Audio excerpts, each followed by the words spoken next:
Bulaklak na yung aking upo. Yes. Mga 3 to 4 days meron na akong upo. Ay, peste. Ayan. Ating mga upo.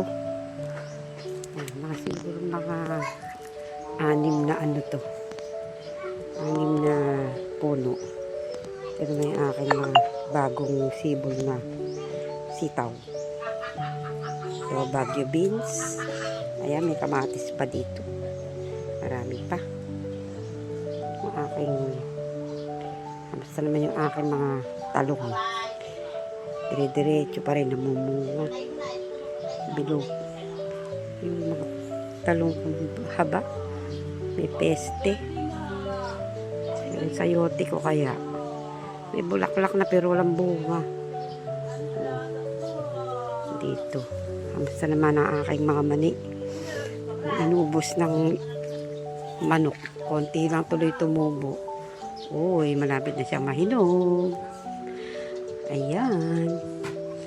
Nag-aano ako na yung pataba sa lupa. Yan, i-compose ko to eh.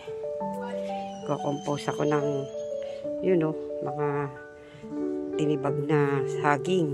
Yan. Kamusta naman tong aking masipag na kamyas. Ito, kamyas ko. Mamaya, mamimitas ako. Tapos, bibilad ko. Yan, para marami yung may tabi. Pampangat. Yan o. Uy, ang gaganda. Ang pipintog. Nagburo ko. Hindi ko pa na-try kung anong lasa. Pero siguro masarap siya. Yan, hanggang doon. Ang aking malunggay. Puno ng malunggay. Yun, dahil bunga pala. Di ngayon ko lang napansin. Yung mga malunggay pala, ang daming bunga. O, kamusta naman ang aking mga bibe? Hindi pa napipisa yung nandun sa dulo. Pero marami siya.